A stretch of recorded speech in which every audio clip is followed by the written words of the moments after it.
Okay, so now let's make sure that we all have the same terms here. Let's talk about fighting. What do we mean by fighting? The dictionary definition is to gain by struggle. So really the idea is we want to gain. We want to win. The whole point here is to win in our marriage, to gain. Even though we have to fight to gain it, sometimes things are worth fighting for, right?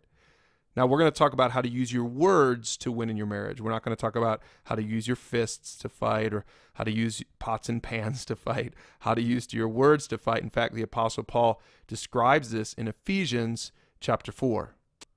Let's go there now. In verse 29, it says, "Let no corrupting talk come out of your mouths, but only such as is good for building up, as fits the occasion, that it may give grace to those who hear." So this is really good. This is what we want to do. This is a great verse to memorize.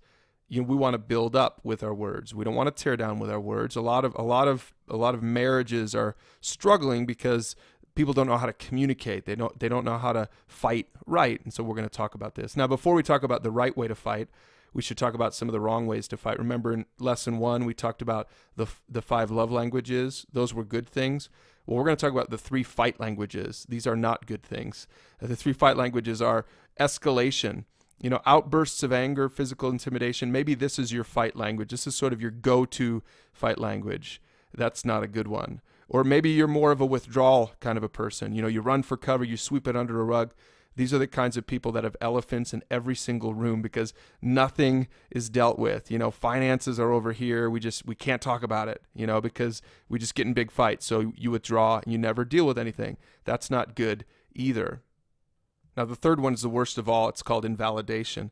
This is when you invalidate your spouse. You say things like you're an idiot, your opinion doesn't matter. You're basically just saying you're not on the same level with me.